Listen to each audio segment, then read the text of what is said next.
Greetings and salutations, everyone. My name is Andrew Kirchhoff, and welcome to my YouTube channel. Today, we're talking about my Week 3 running back starter sets for the 2019 fantasy football season. On today's episode, we're going to be going over some recent news that broke just today regarding the NFL and fantasy prospects. Then after that, we're going to be going over the matchups at the running back position as we enter Week 3. Then going over my 1 through 36 rankings at the position. Before we get into that, let me remind all of you, if you haven't yet already, click that subscribe button, join the community, and if you also haven't yet already, click that notification bell button to be notified exactly when my latest content is out and when I'm up on live streams. Now, any other news? Patreon link is down in the description for those of you who are looking to get all of your 2019 fantasy football questions answered on a timely basis. So, before we begin talking about running backs, obviously the list is next to me. Before we get into matchups, I wanted to go ahead and talk about a couple of the injury news concerns that many of you might have. Okay, so just recently, obviously Drew Brees, thumb injury, out for 6 weeks. Ben Roethlisberger, elbow injury, out for the entire season. And Eli Manning was just benched for Daniel Jones earlier this morning. Okay, and potentially Cam Newton could miss this Sunday due to an ankle injury that he re-aggravated. So those are 4 relevant quarterbacks in fantasy football. But the most important thing is that the running backs that are attached to them in their offenses are even more important. McCaffrey, Kamara, Connor, and Saquon. I mean, these are 3 or 4, like the top 6, 7 running backs in fantasy football from last year. So already there's a little bit of adversity they're going to have to face. And it's going to be with the second quarterbacks, which typically is not the best possible thing for these running backs. As of right now, starting from the top, Drew Brees was the one that was injured first. Alvin Kamara, many of you already went down below in the comment section, and asked, Andrew, should I trade him? If it's me, I'm thinking Drew Brees comes back in 6 weeks. Can Alvin Kamara survive or at least sustain long enough to get me a couple wins here and there? Or is the rest of my team capable enough to help me out so where I don't have to trade one of the best running backs in the NFL in fantasy football away in order to just survive? If that's the case, if your team is already struggling, you're sitting at an 0-2 spot right now, I would consider trading him in order to get some value back so that you can at least pick up some wins. Because if, in fact, Drew Brees is not in the lineup, I don't think Alvin Kamara is going to be as efficient or as effective or as dominant as he has been in the past. Teddy Bridgewater does not present that for this offense. We saw that just this past Sunday. So for those of you who are already 2-0 and you can offer a trade for Alvin Kamara, I'd say go and do that. I think it's a great investment moving into the future. And he's still going to be able to produce. It's not like he's going to completely disappear. All right, moving on to the next one. Ben Roethlisberger went down with an injury, out for the season, elbow surgery. Mason Rudolph is probably going to be a starting quarterback from them going forward. How does that fit with James Conner? James Conner's already dealing with a knee injury. They checked on the MRI. There's nothing to be concerned about. He said he walked fine. They just needed a precautionary thing just to check him out, just like Le'Veon Bell the week prior. But there's always a chance that injury could linger and eventually become a problem. That's concerning by itself. On top of that, not having Ben Roethlisberger within this offense is going to hurt the running game. They're going to stack the box. They're going to double cover Juju, and they're going to force Mason Rudolph to throw the ball to Vance McDonald every down. That's exactly what defenses probably want. Just feed the tight end. Nobody cares. We're going to stop you in the run game. We're going to stop your best receiver, and then we're going to blitz the crap out of you. So as of right now, for James Conner owners, it's very tricky. I'm very concerned. Hopefully, this team can rally around Mason. What the heck? Did I even mess up his name? I don't even remember what the heck I just called him before. Mason Rudolph. I'm pretty sure I called him that, but maybe I said Mason Crosby. I don't know what happened. Anyway, so hopefully they can rally around him and string together some wins or at least be relevant in fantasy football. But I don't see that situation looking very good going into the future. I don't know. It's tricky. We have to see what they're capable of doing. They play the 49ers this week, which isn't an easy matchup. They are 2-0. The Steelers are 0-2. We'll see how that goes moving forward, especially because of Connor's injury concerns.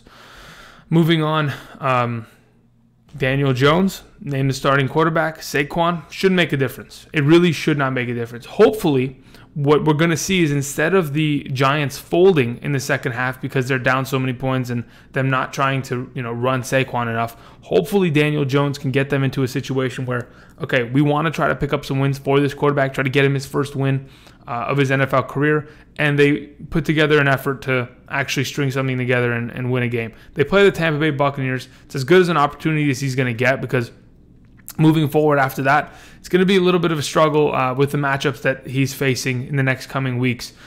So in terms of Saquon, I don't think it bothers him at all. No matter who's at quarterback, as long as he gets the ample amount of touches and this team does not fold in the second half and have to resort to only passing the ball and he doesn't get targeted, I think he'll just be fine. Again, look at him right next to me. He's right there at the number 4 spot. I'm not very concerned about it. The last guy, Christian McCaffrey. If in fact Cam Newton's out for a week, it shouldn't bother anybody. Don't freak out. Cam Newton, ankle injury. I think no matter who the quarterback is, as long as Christian, similar to Saquon Barkley, as long as he's fed and given the ball, unlike last Thursday, which they were on a short week, they didn't want to feed him enough, therefore they didn't. If they can go ahead and just feed him the ample amount, he should be fine moving forward. So everybody, just relax. If you have a Connor, relax. I know it's very, very nerve-wracking, especially considering you had a top 4 or 5 pick and you grabbed one of these guys and it's not looking good right now. But that's just fantasy football. We got to roll with the punches and adjust accordingly. Okay, so now before we go anywhere else, let's talk about some matchups, right? Before we get into the rankings. Now, here's the deal. The Cincinnati Bengals got absolutely destroyed last week this past Sunday against the 49ers. The week prior to that, Carson ran all over them. The Cincinnati Bengals last season were one of the worst teams against the run. That has stayed consistent as they have not improved defensively very much.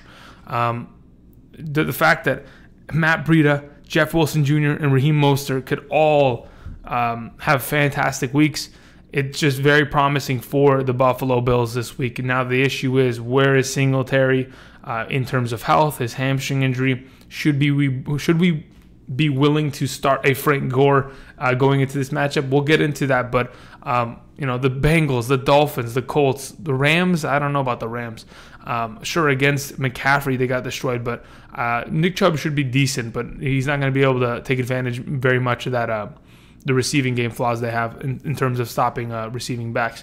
The Browns on the other side, the Lions, Chargers, Packers, Steelers, and the Cowboys. Look, here's the thing. A lot of these stats, again, they're not solidified. The Cowboys, for example, giving up the 10th most points to the running back position. I don't see Kenyon Drake doing anything this week. Kenyon Drake should not be in your lineup. He, quite frankly, might not even need to be on your bench any longer, considering what is happening with that organization. Hopefully they can turn something around, but I don't see that happening against the Cowboys this week. In terms of who not to play against, which running backs not to play this week, the Baltimore Ravens. I mean, look at that number. That is juicy. And the interesting thing is they play against the Kansas City Chiefs. Damien Williams banged up. LaShawn McCoy's a little banged up. And Patrick Mahomes at home doesn't really need to run the ball. They could just pass the ball the entire game and be perfectly fine. Tampa Bay Buccaneers stopping the running game. Just wait until Saquon gets there and they'll be perfect. But anyway, just wanted to give you guys a little bit of perspective on how it looks as of right now in terms of defenses giving up points to opposing running backs in half-point PPR scoring formats. So now you guys have this. Let's go back and let's talk about the running back position, shall we? All right, we just went through 9 minutes here. Timestamps are down below. Forgot to mention that about 10 minutes ago. But if you made it this far, congratulations. Here we go. I'm going to talk about these players to a short extent. If I feel like you should be targeting them in trades, I will mention it. But those will probably be guys from the 13 to 36 range. These guys, typically, you're not going to be trading for anytime soon unless it's, unless something crazy happens. Okay, moving on. Let's go. Number 1, Ezekiel Elliott of the Dallas Cowboys playing against the Miami Dolphins. Why wouldn't you want to play anybody versus the Miami Dolphins coming this week? Dak, Zeke, Jason Witten, Amari Cooper, Randall Cobb. I'm playing them all. Just play them all in your lineup. It's going to be easy pickings, to be honest, for the Dallas Cowboys. Very easy matchup at home on top of it. So it should be just fantastic. I have Ezekiel Elliott as my number 1 running back. Should be fantastic. Was great last week. He's going to continue to do so. Number 2, Christian McCaffrey. Yes, if in fact Cam Newton does not play, he moves down a couple spots. But I think Cam Newton's going to fight through it, and he's going to end up playing this week. The issue is Cam Newton a good enough quarterback to at least help Christian McCaffrey? The thing is, they were playing on a short week on Thursday. Cam Newton threw the ball 51 times, completed 25 of those passes, threw the most inaccurate passes or uncatchable balls last week more than any other quarterback. What am I looking at? I'm looking for who the heck the Panthers are playing. The Cardinals. Thank you. All right.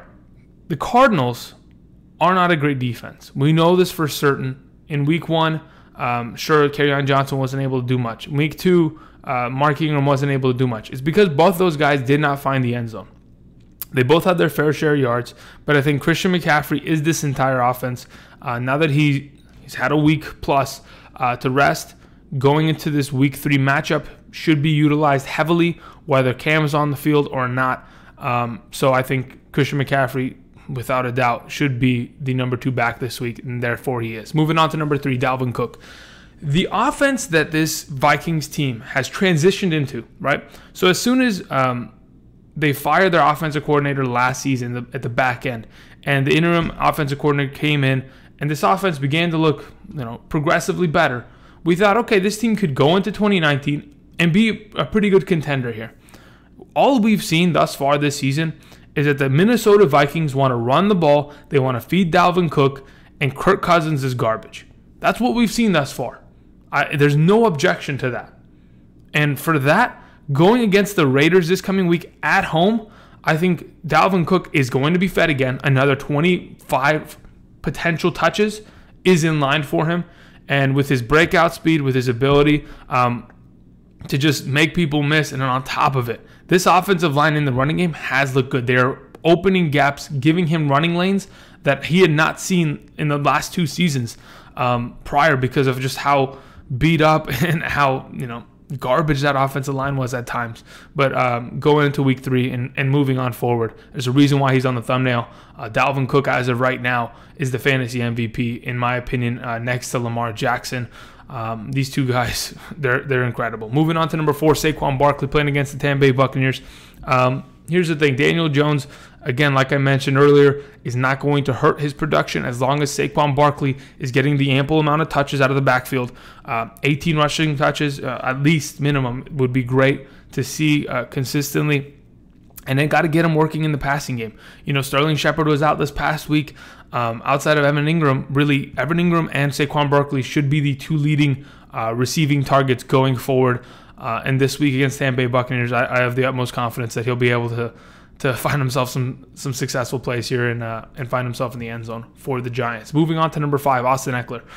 Speaking of consistency and just being an all-around great running back, anybody who is the starting running back of the Los Angeles Chargers is good, plain and simple. I mean, if it's Melvin Gordon, he probably would have produced just the same amount of points. Austin Ekeler has been able to fill in and look just as good, if not better, than Melvin Gordon at times. So going forward, going into the matchup this coming week, it's just like, what the heck? Yeah, okay. The Chargers will be at home. They are struggling offensively at times. Now that you don't have Hunter Henry, it's going to make a little bit of a difference because Virgil Green is not a receiving option. So you get a little bit less of a threat out there on the field. Mike Williams, Keenan Allen had 15 targets this past week, but they're going to run the ball consistently. That's a thing that this offense is predicated on. The head coach of this team used to be a running backs coach in the National Football League, so they want to run the ball, and they're going to consistently do so. Justin Jackson saw some more touches, had a touchdown called back, but I still think Austin Ekeler is a top 5 back and should be treated as such. Moving on to this matchup against the Texans, not really worried about it. He should be fine. Moving on to 6, Nick Chubb. Had a good redemption game. To be honest, his week 1 game should have been fine. The issue was they brought in Hilliard on the goal line and he stole a touchdown. This past week they kind of righted that, righted the ship in the correct direction, and they found him in the end zone. Perfectly. Get this water bottle out of my face, man. The issue is Nick Chubb going to suffer because of how inept this offense is at times? Even against the Jets defense that was not good, Baker Mayfield does not look comfortable in this offense. Jarvis Landry is not being used. David Njoku went down with an injury. Outside of Odell Beckham, who really had to carry that team last night and really open up a lead, if the Jets had a competent quarterback and offense functioning, they probably could have been able to compete in that game last night, but unfortunately, they didn't. So going forward, I'm just a little worried about how this offense is going to function on the Sunday night game against the Rams at home. Nick Chubb should be able to get the ball 20 times. So either way, he's going to be able to produce. I'm just worried about if, in fact, they get behind in games, what's going to happen to his rushing attempts. Is that going to just be affected and hurt him potentially? Moving on, number 7, Derrick Henry. Thursday night, short week against the Jaguars in Jacksonville. I don't have any concerns. I'm playing Derrick Henry. Last time we saw this guy ran all over this team. He has consistently throughout his career played well against the Jaguars. Even before that game last season, before he had the 243-yard game and 4 touchdowns, when I was doing rankings, I even told everyone, guys, Derrick Henry has always been good against the Jaguars. They give him the ball 25 times, and he runs all over them. And when the fourth quarter comes around, lanes start to open up, defenders start to get slow, and with all the drama that is going on with this Jacksonville defense, with Jalen Ramsey asking for a trade and them, being 0-2 as of right now with the backup quarterback in, it looks good for Derrick Henry and the Titans this week. He's my number 7. Moving on to number 8, Marlon Mack. Fantastic matchup this coming week. Marlon Mack is as consistent as it gets. You play against the Atlanta Falcons, which, that should be free. That truly should be free. Miles Sanders, we're not going to talk about him. He wasn't able to produce anything, unfortunately, on Sunday Night Football.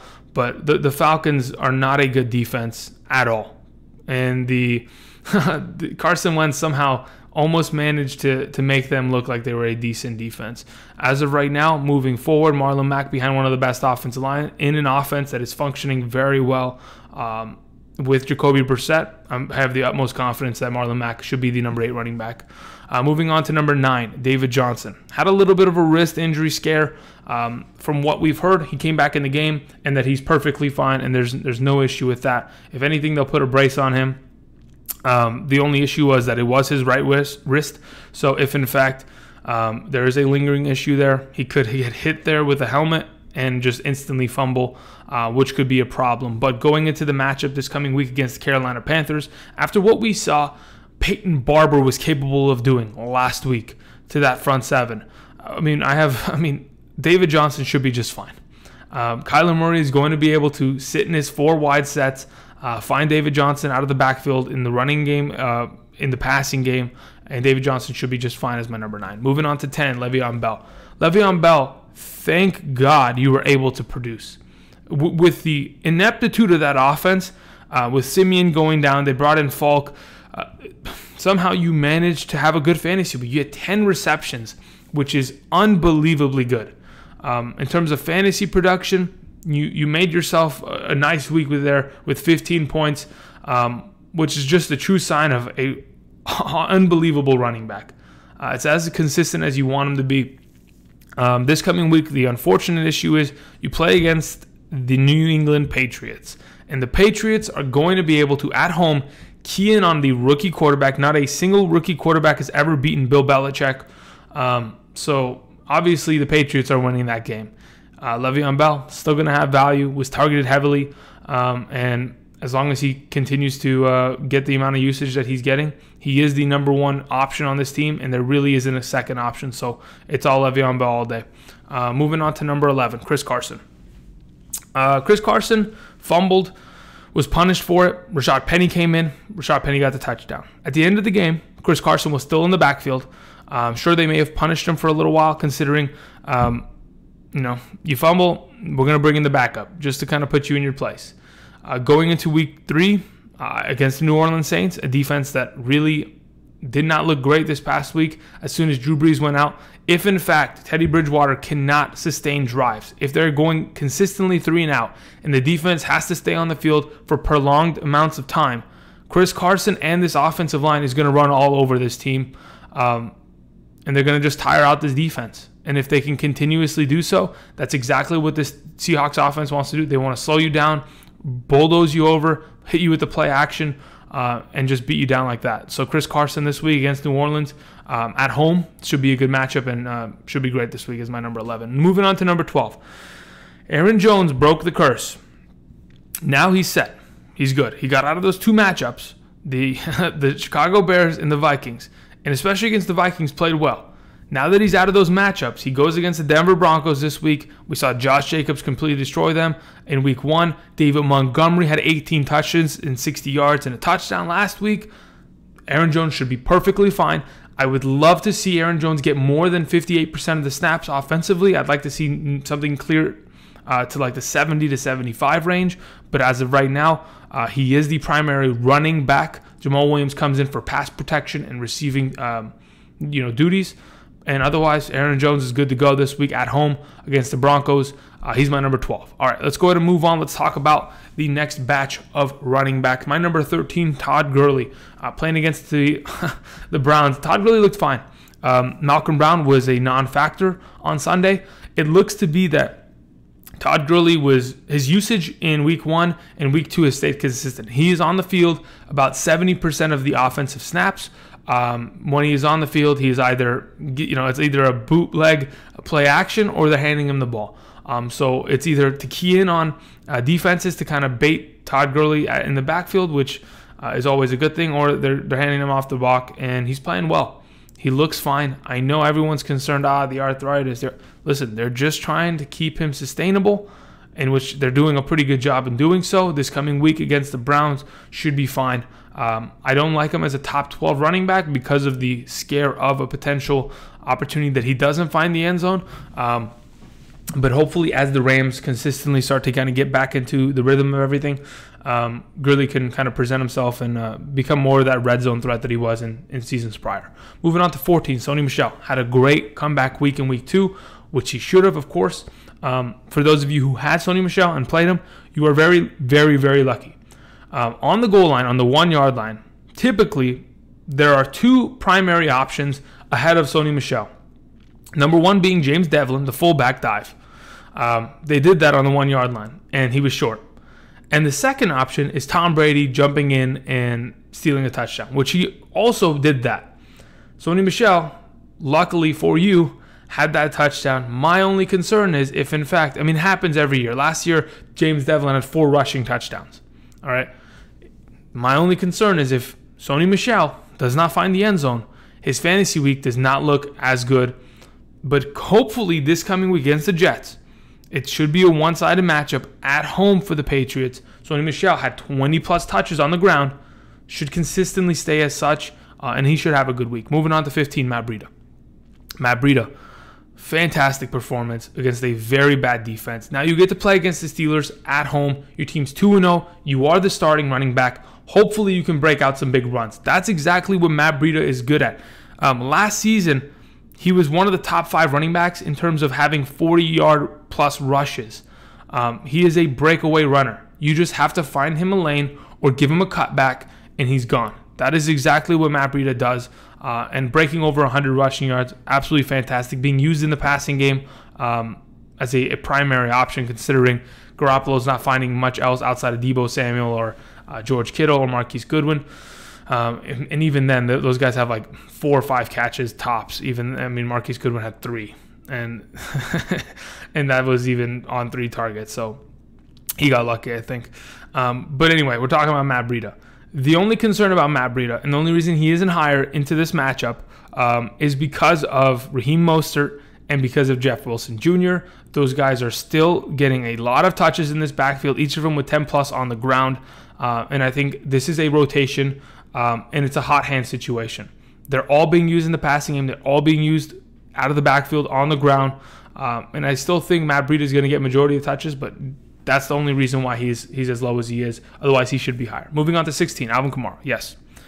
I'm not convinced that Alvin Kamara is going to be amazing, but I don't think he's going to be terrible. If Alvin Kamara is able, or if Teddy Bridgewater can consistently target him out of the backfield, he should be able to be an RB2 this week. There's no reason that he should be sitting on your bench. You never want to bench your studs. I don't care what happens. I think this offense is going to be better than they looked on Sunday because they're going to have more reps with Teddy Bridgewater.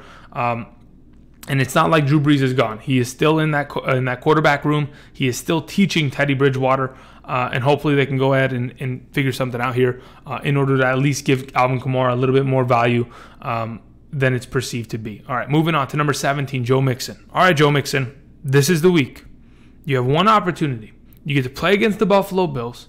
The Buffalo Bills have not been good against the run, and your team is probably going to get blown out.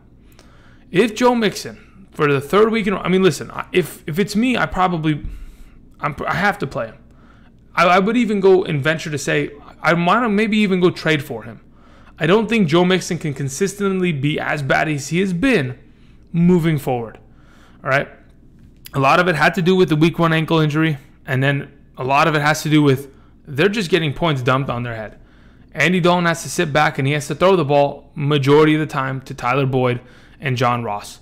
And that's what's exciting me about the prospect of A.J. Green coming back. So, but as of right now, into this matchup, I like Joe Mixon. I think he should play, and I think he should be good. Moving on, Devonta Freeman. Similar to Aaron Jones, he's clear. He's out of the bad matchups. Week 1, played against the Vikings, got destroyed. Week 2, played against the Philadelphia Eagles, got destroyed. Now that we go into Week 3, and he plays against the Indianapolis Colts, this is a favorable matchup. We need to see Devonta Freeman get at least 15 touches on the ground, which he has yet to do. The most he's had is 11, which was last on Sunday. He needs to see 15. He needs to see the offensive line at least open a couple gaps off tackle. This is a running back that needs to run on the outsides. And if there are no lanes out there and nobody's blocking, they're not going to find much success, but I think he'll be able to do well. He's my number 18. Moving on to number 19, Mark Ingram. Had a little bit of an injury scare. The issue with Mark Ingram going into this week is they play against the Kansas City Chiefs. I think this is going to be a throwing-heavy game. Patrick Mahomes is going to try to boat race them, come out of the gates throwing heavily, force Lamar Jackson to have to throw heavily, and potentially make mistakes. Even with Mark Ingram is going to get touches on the ground. This Chiefs defense is not great against the run. So as of right now, Mark Ingram's still a good play as an RB2. Moving on to number 20, Kerryon Johnson. Here's my issue with Kerryon Johnson. They play against the Eagles. The Eagles are great against the run. They've only given up 41 yards on average per game thus far this season, and that in itself is a concern. Is Kerryon Johnson capable of being able to produce into a defense like this? I even remember, I'm getting flashbacks of last season of where Kerryon Johnson played against the Bears, and I was like, guys, do not play Kerryon Johnson against the Bears. He's going to get destroyed in the running game. And then he turns around and gets 2 receiving touchdowns in that game. So still, I think he needs to be played. He still has the ability to work in the passing game, and that's exactly how he scored last week. That screen pass, bobbled it a couple times, still found his way into the end zone, and that's where he finds his majority of his value. Now that Theo Riddick is not in that offense, Kerryon Johnson needs to be able to produce more in the passing game, considering he's not getting all the touches on the ground. Moving on to 21, James Conner. Again, guys, I can't leave my studs on my bench. James Conner, if he's healthy and he's ready to go, I'm playing him. Jalen Samuels probably should be a pickup for some of you if, in fact, you are concerned in terms of handcuffing him. But otherwise, this coming week against the Seattle Seahawks, it's a true test. It is really a true test on whether or not James Conner can figure this out. He's got a great offensive line in front of him. Just the Pittsburgh Steelers, that they have been very meh so far. And I don't see that changing anytime soon, but I'm still not leaving him on my bench. I want to go ahead and see firsthand just how effective or inefficient they can possibly be without Big Ben, and then move on from there. Moving on to 22, Josh Jacobs, another player that has dealt with injury. He's dealing with a groin injury, and if you are concerned that he may not play, Jalen Richard should be picked up, a guy that saw 80-plus targets last season. Didn't catch any receiving touchdowns, but a guy that in a PPR format should be fine out of that backfield. But Josh Jacobs, if he's healthy, I think this offensive line and him, they can produce as long as the game is not out of hand. They were up 10-0 in that game in the first quarter against the Chiefs. Then the game got out of hand. Derek Carr made mistakes, and the running game was completely abandoned. So against the Vikings, if they can just hold, Kirk Cousins at least down, which I don't know if it's going to happen. Josh Jacobs, I'm just a little worried that the game script might get away from him. That's why he's solo, and also the injury concern. Moving on to 23, David Montgomery. David Montgomery, baby. He finally got majority of the touches out of the backfield. Finally, Mike Davis is gone. Tariq Cohen even saw a shortage of attempts and opportunity. David Montgomery, Matt Nagy may have finally heard us. We made so much noise on Twitter that finally he's kind of seen the light, and he's considered, okay, you know what? We've got to give this running back the touches. This coming week, playing against the Redskins, a good matchup.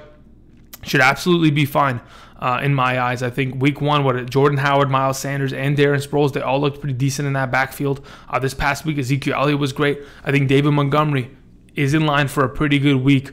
My only concern is if he doesn't get as much work in the passing game, he's obviously not going to be as valuable. That's why he sits here at 23, but still a great RB2 in a flex play if you have two other guys that are above.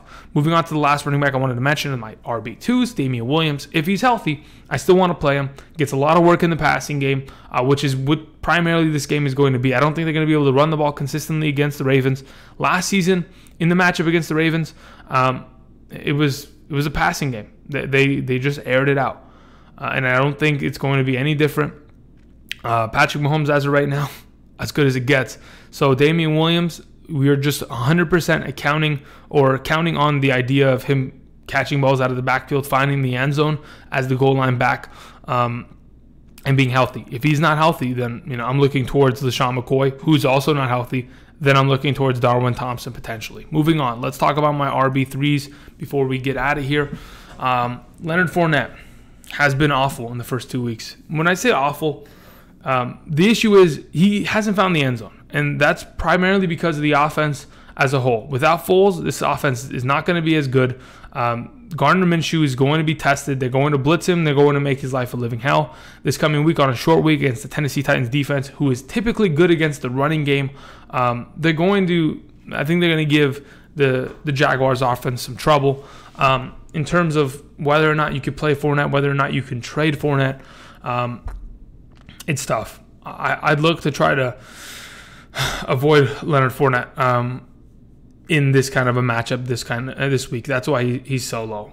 It's tough. It's tough. I don't want to bench him, but sometimes you just have to because the matchup is it's too difficult for a player like this. Moving on to 26, Gore or Singletary. So this is referring to Frank Gore or Devin Singletary. Devin Singletary, hamstring injury. If in fact he is healthy, I am playing him. Surely, he probably even will be higher. But considering there's a question mark around his health, I have him as a 26 spot with Gore. Now, if Devin Singletary is out of the game, Frank Gore should be a player you should consider playing, considering they play against the Cincinnati Bengals, who just gave up, 200 plus rushing yards last week. I think no matter who the starting running back of this Bills team is come this week, they need to be started into your lineup. But the whole question is whether or not Singletary is healthy or whether Frank Gore is ready to go. Moving on to 27, James White. 2 10-point performances in half PPR. I mean, James White, Mr. Consistency, ended up playing this week after all the question marks around whether or not he would play considering the birth of his child. So the way it is, I mean, James White somehow manages to find himself some fantasy value in the passing game, finding the end zone, and he should be good going forward into the matchup this week against the Jets. He's typically good against the Jets, so especially, he's typically really good against the Jets, so he should be fine. Moving on to 28, Peyton Barber. Peyton Barber with 23 rushing attempts, 80 some odd yards and a touchdown. I believe at this point, going into week 3, is the starting running back and has solidified himself as such. Hopefully, Bruce Arians doesn't pull some BS on us. But with the Tampa Bay Buccaneers playing against the New York Giants, who are awful on defense, Peyton Barber should be good. He should be a flex play, RB3. I like him this week. The question is whether or not he finds the end zone. That's with all of these guys. All the RB3s are very, very, very dependent on that extra touchdown play to get them over the hump, considering sometimes they're just either not using the passing game, not enough touches, or the offense or game script gets out of hand. Moving on to 29, Raheem Mostert. The amount of opportunity that he got last week, the 49ers want to use two backs. That's why they brought in Tevin Coleman. That's why they have Jerick McKinnon. That's why they have Matt Breida. The issue is, as of right now, and even last season with Alfred Morris and Matt Breida split, the issue is right now, Jeff Wilson Jr. still sits behind them, but I love the matchup this week against the Pittsburgh Steelers. Against the rookie quarterback, the defense should be playing tough and should be forcing a lot of early punts in this game if they can keep Mason Rudolph out of a rhythm. Therefore, Breida and Mostert, who are pretty much this offense, should be going and should be decent. I think as a flex play, I don't mind him this week, especially considering he gets work in the passing game as well. Moving on to 30 and 31. We're talking about the running backs of the Broncos. Royce Freeman had the better week this past week. Phillip Lindsay's put up 8 fantasy points a week in the last 2 weeks. My thing is, as of right now, they play against the Green Bay Packers. I don't know of the two who's going to be relevant. It's not that bad of a matchup like it was last week against the Bears, but they were still able to be decently successful out of this backfield. I'm upset that this is really a split. Just let one of them win, even if it's Royce Freeman. Let him win. Let him win the job. Give him all the touches. Like, it's just it's rough. I don't like the prospect of just playing two backs and giving them 11 touches on the ground each and just hoping that they find a rhythm or make a breakout play. I mean, sure, it works in San Francisco, but for the Broncos, it's not working right now. So that's why they sit at 30 and 31. Moving on to 32, Miles Sanders. All right, Sanders saw a significant increase in snaps. Did it produce anything? No. But you play against the Lions. The Lions are terrible against the run. Week 1 against David Johnson marked them. Week 2 against Austin Ekeler was great. Miles Sanders, dude, you keep getting opportunities and you keep squandering them. This is I can't believe I'm saying it. This is the week. If it's not this week, it's never. Come on, man, let's go. Moving on to 33, Carlos Hyde. Another good running back, starting running back of this team, of the Texans, playing against the Los Angeles Chargers. Not great against stopping the run. Should be a good play this week. 10 points. That's what you want from that flex play from Carlos Hyde. Adrian Peterson playing against the Bears. Not really concerned about it. I still think he's going to be just fine. After I saw what the Broncos were able to do against the Bears because of how terrible Mitch Trubisky is and forcing the defense to stay on the field for so long, Adrian Peterson, I'm playing him anyway because I really don't see any other better options around the landscape. Moving on to 35, Duke Johnson. Again, what we have here on 34, 35, 33 through 36, we have 2 running backs from the Texans and we have 2 running backs from the Redskins. Both of them, should be fine. All 4 of these guys should be fine. You have the Hyde and Peterson, who are the early down backs, who are going to get their ample amount of touches and can work in the passing game and should have the goal line carries. And then you have Duke Johnson and Chris Thompson, who are the third down backs, who should be able to, depending on game script, be relevant this week in a PPR format. And that's why they're sitting here. All right, guys, that's pretty much it. That's all I wanted to mention. In terms of running backs that you should target on trades, just off the top of my head, I'm just kind of trying to, let me look at these lists. Singletary is probably a guy I don't mind going for.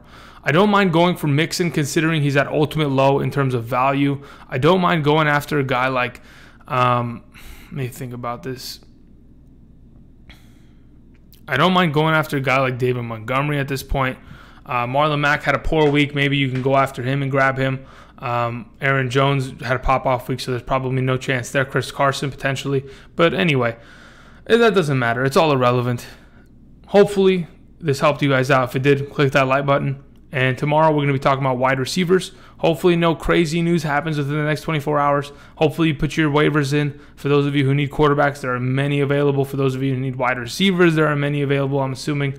And running backs, there's a couple guys on this list that I mentioned yesterday that should be picked up accordingly. Thank you, everybody, for watching. If you haven't yet already, click that subscribe button. And thanks again for spending your time with me. See you guys.